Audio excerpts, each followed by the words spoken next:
Your Excellency, my dear friend Kashim Shettima, የተከበሩ የጠቅላይ ፍርድ ቤት ፕሬዝዳንት አቶ ቴዎድሮስ ምህረት፣ የተከበሩ የፓርቲያችን ምክትል ፕሬዝዳንት አቶ አደን ፋራህ፣ የተከበራችሁ የክልል ርዕሳነ መስተዳድሮች፣ ሚኒስትሮች፣ ከሁሉ በላይ የኢትዮጵያ የዘውትር ጠባቂዎች፣ የጦር ጀነራል መኮንኖች፣ ፊልድ ማርሻል ብርሃኑ ጁላ፣ አምባሳደሮች፣ በዚህ ስፍራ ታላቁን ስራ ከኛ ጋር ልታከብሩ የተገኛችሁ እንግዶች በሙሉ እንኳን ደስ ያላችሁ፣ እንኳን ደስ ያለን።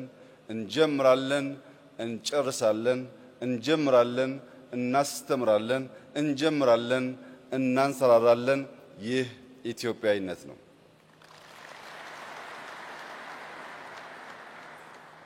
የዘንድሮውን የግሪን ሌጋሲ በመትከል ማንሰራራት የሚል ሞቶ የተሰጠው ነው።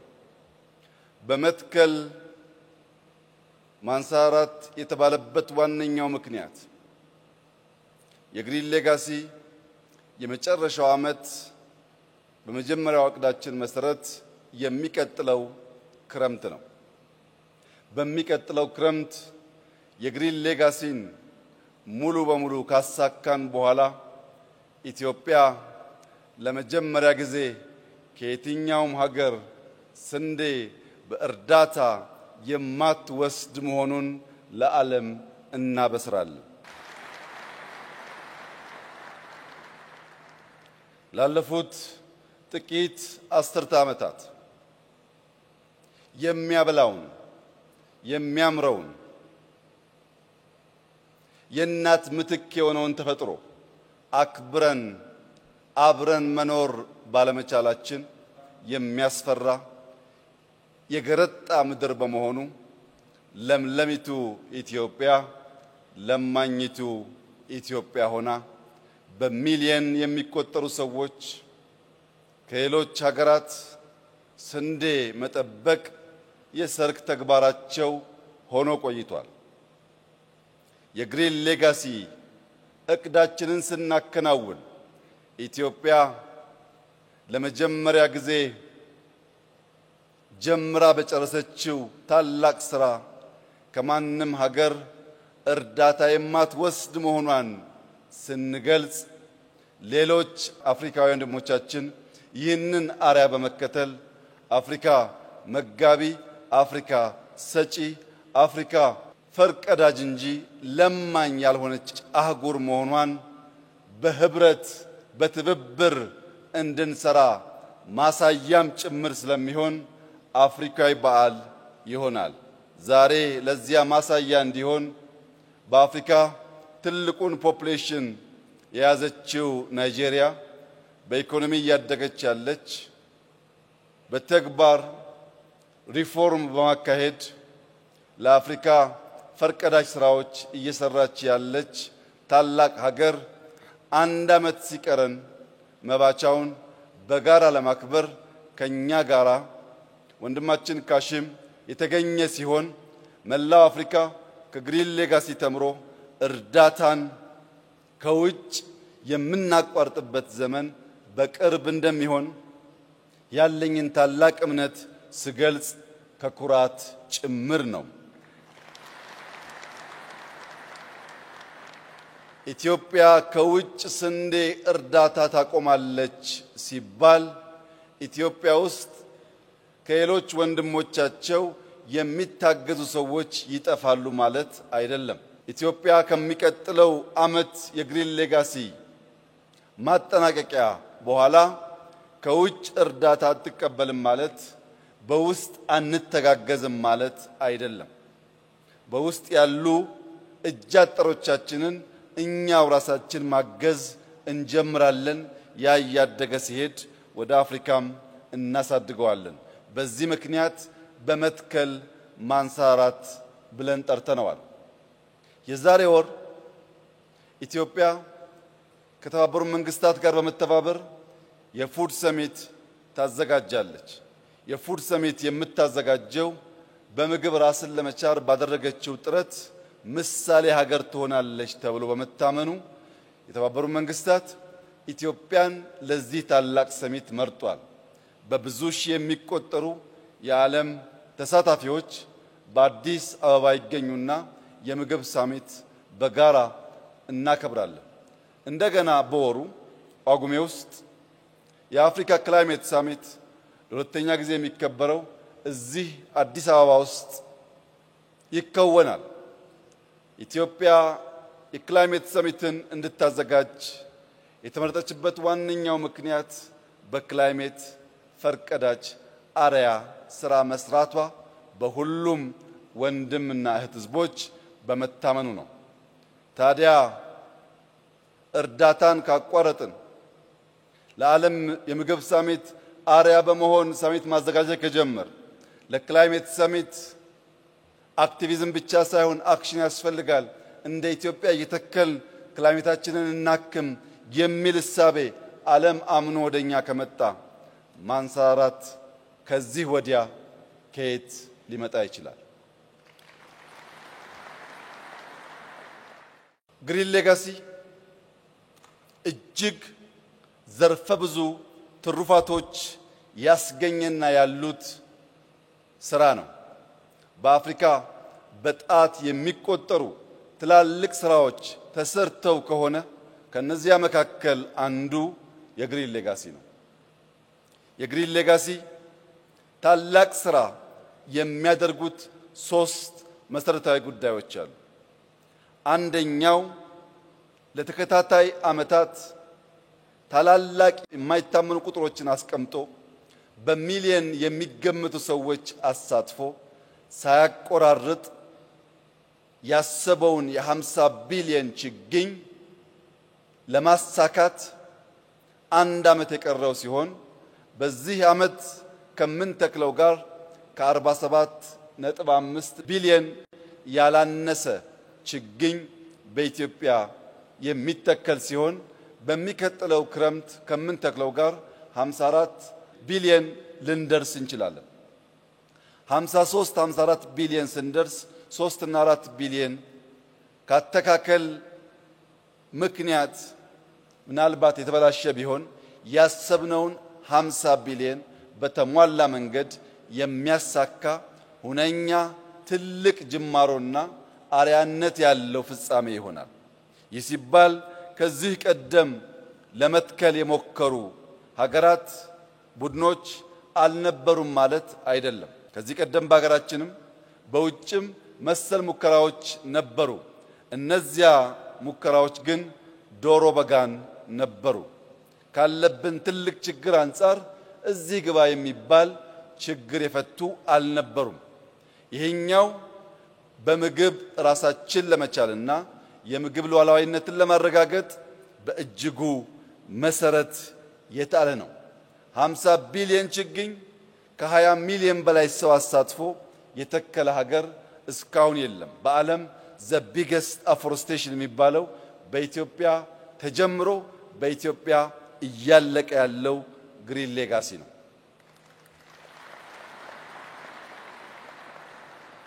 ዓለም ከአዳራሽ ከስብሰባ ወጥቶ አፈር ጭቃ ነክቶ ተክሎ መቀየር የሚገባው ይህ ተግባር ባለመቀየሩ አክሽን ያስፈልጋል። ሰርተን በማሰራት አፍሪካ ውስጥ ያለውን አንደኛውን ስብራት መመለስ አለብን ስንል ሪኮግናይዝ ለማድረግ ጊዜ ወሰደባቸው ቢሆንም አሁን ዓለም የኢትዮጵያን ግሪን ሌጋሲ አርአያ አድርገን ክላይሜት ሰሚት በኢትዮጵያ አዘጋጅተን በመላው አፍሪካ እንዲሁም በሌላው ዓለም ይህንን መሰል የተግባር እንቅስቃሴ እንጀምር ያለበት ዘመን ላይ ስለደረስን በዚህ ጉዳይ ያመናችሁ የተሳተፋችሁ እጃችሁ ጭቃ ይነካ የተከላችሁ የተንከባከባችሁ ኢትዮጵያውያን በኢትዮጵያ የምትገኙ ዲፕሎማቶች ይህንን መልካም ህልም የደገፋችሁ የየትኛውም ሀገር ዜጎች በሙሉ እንኳን ደስ ያላችሁ እንኳን ደስ ያለን እላችሁ ወዳለሁ። የኛን ግሪን ሌጋሲ ከሁሉ የገዘፈ ያደረገው 50 ቢሊዮን ችግኝ መትከላችን ብቻ ሳይሆን በሚሊዮን የሚቆጠር ሕዝብ በገዛ ፈቃዱ ሕፃን አዛውንት ሳይል በክረምት በዝናብ ውስጥ የተራቆቱ ተራሮች ለማልበስ ከፍተኛ ጥረት ያደረገ ሕዝብና ሀገር በመሆኑም ጭምር ነው። መልክዓ ምድራችን ቀደም ሲል እንዳያችሁት የተራቆቱ የገረጡ የሚያስፈሩ ተራሮች ለብሰው አምረው ተውበው ማንም ሰው በቀላሉ የግሪን ሌጋሲን ኢፌክት ማየት እንዲችል ያስቻሉ በመሆናቸውም ጭምር ነው። እዚህ ጋር አንድ ሊሰመርበት የሚገባ አብይ ጉዳይ ቢኖር ለሁሉም ስራዎቻችን መደመር ያለው ፓወር ነው። ስንደመር ያለን ጉልበት፣ ስንደመር የሚሰማው ድምጽና የሚፈጠረው ኢፌክት ከፍተኛ መሆኑን ያሳያል። ባለፉት ዓመታት ከ20 ሚሊዮን በላይ ኢትዮጵያውያን ተሰናስለው ለዚህ ህልም ባይተጉ ኖሮ 5 ወይም 10 ሚሊዮን ቢሆኑ ቁጥሩ 50 ቢሊዮን መድረስ አይችልም። 50 የደረስነው ቢሊየንስ ኢንቨስት አድርገን ሳይሆን ቢሊየን ቅልቦችን ደምረን ነውና የመደመር ጉልበት በችግኝ ጣቢያዎች ቦታ በሚያዘጋጁ የኤክስቴንሽን ሙያተኞች ቀድመው ቆፍረው መሬት በሚያሰናዱ ኢትዮጵያውያን ከነገ ጀምሮ ባለፉት ዓመታት እንዳደረግነው ሳይታክቱ 30 40 50 100 ችግኝ በመትከል ይህንን ህልም እውን በማድረግ የማይተካ ሚና የተጫወቱ ሰዎች ድምር ውጤት ነው። በዚህም የአፈር መሸርሸር ቀንሷል ሲባል የኢትዮጵያ እንደ ሀገር ኤግዚስት ማድረግ ተስፋ አለው ማለት ነው። አፈር የሌለውና የማያበቅል የማያለማ የማያበላ ሀገር መሆን አይችልም። ዜጎቹ እየጣሉት ስለሚሄዱ ኢትዮጵያውያን ነቅተን አፈራችንን ከመሸርሸር መታደግ ባንችል በነበረው ሁናቴ ብንቀጥል በርካታ ዜጎቻችን መቀለብ ስለማንችል ዜጎቻችን ለመሰደድ ይገደዳሉ። ኢትዮጵያም ሰው አልቦ ምድር ትሆናለች። ያ እንዳይሆንና የለማች ተስፋይቱ ምድር ሰዎች የሚሸሿት ሳይሆን የሚመጡባት እንድትሆን የሚያስችል ታላቁ ሥራ በተፈጥሮ የተሰጠንን አፈር ከመጠበቅ ይጀምራልና የአፈር መሸርሸር መቀነስ፣ የደን ሽፋን ማደግ፣ የደን መራቆት ምጣኔ መቀነስ፣ የዝናብ መጠን ማደግ፣ የምግብ ማምረት አቅማችን መሻሻል፣ በቡና በሻይ በፍሩት የመጣው ተደምሮ በአፍሪካ ታላቁ ፕራክቲካሊ ለውጥ ያመጣ ስራ ተደርጎ ሊወሰድ ይችላል።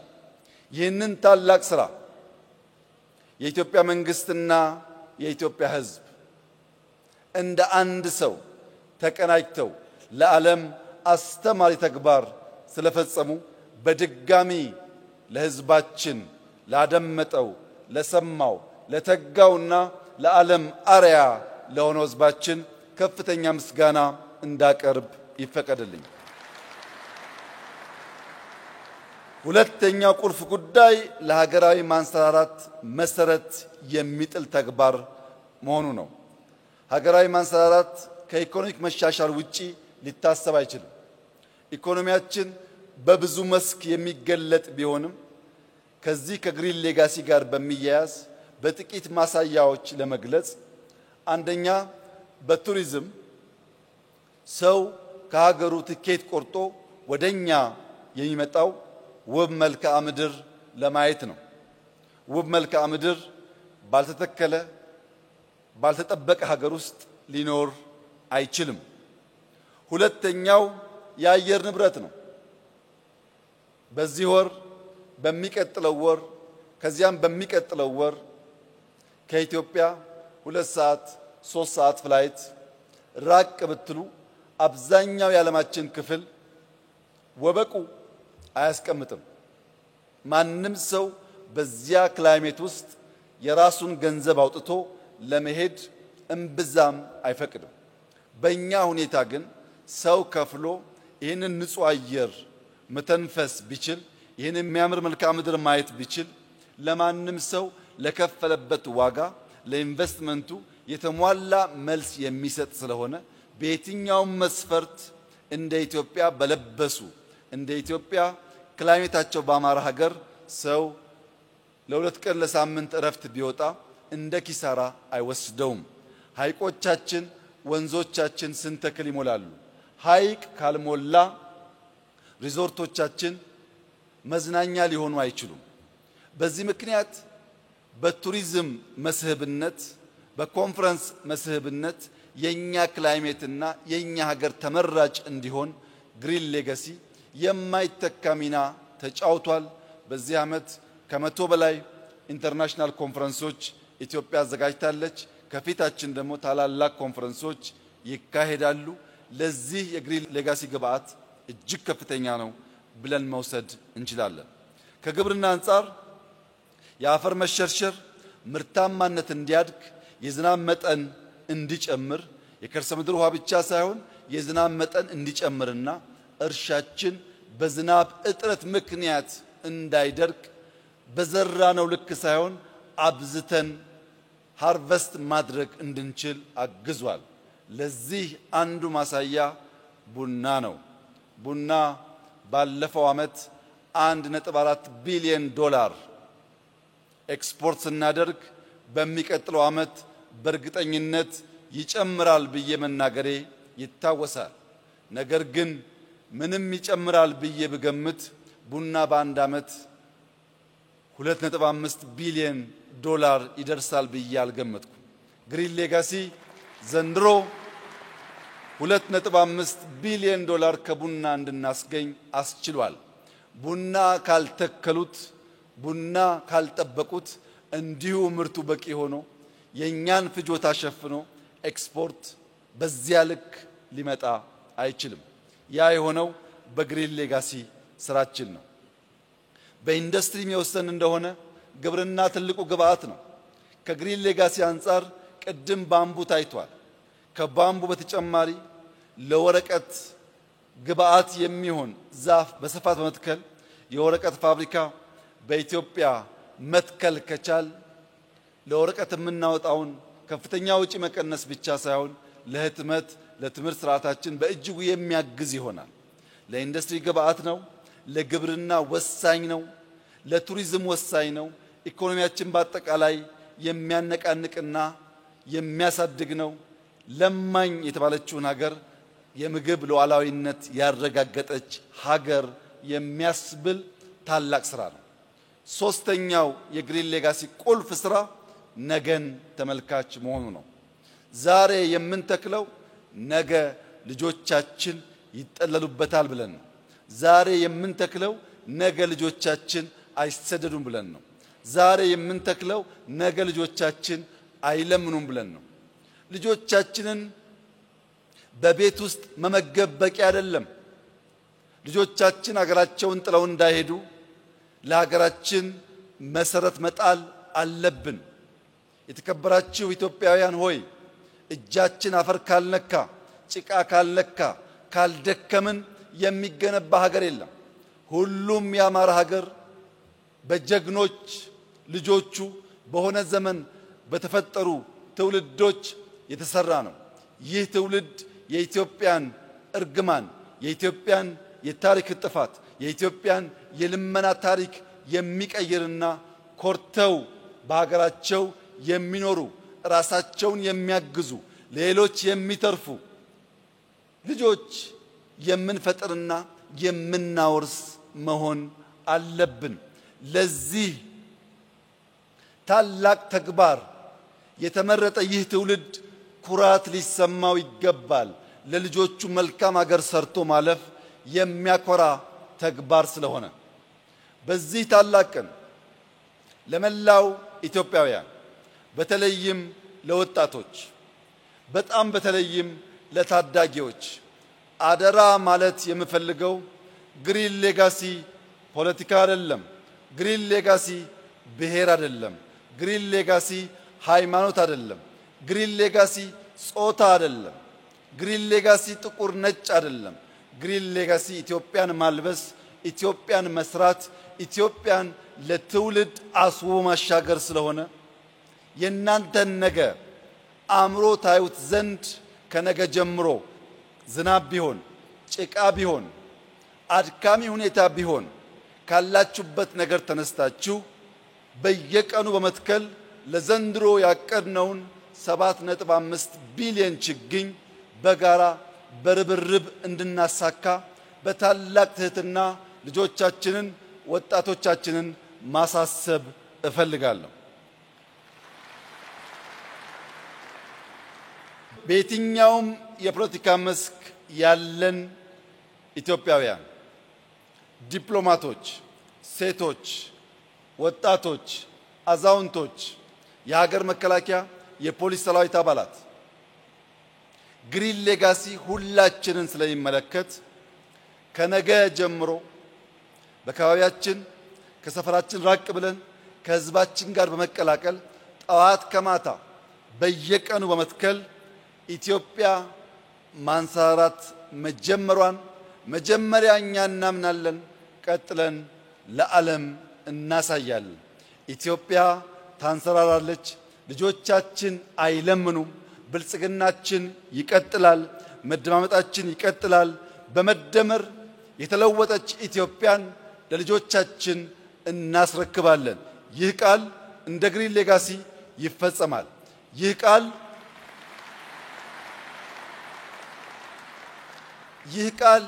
በየትኛውም ሁኔታ ልጆቻችን ሲሰጡ እንጂ ሲለምኑ የማናይበት የመጨረሻ ወራቶች ስለሚኖሩን በእኔና በእናንተ ጡረታ ዘመን የግሪን ሌጋሲ ውጤት ኢትዮጵያ ረጂ ሆና በጋራ እስክናያት ድረስ ጉዟችን አድካሚ ረጅም ነገር ግን ፍሬያማ ስለሆነ ተባብረን ኢትዮጵያን ለማበልጸግ በጋራ እንድንቆም በታላቅ ትህትና አደራ ልላችሁ ፈልጋለሁ።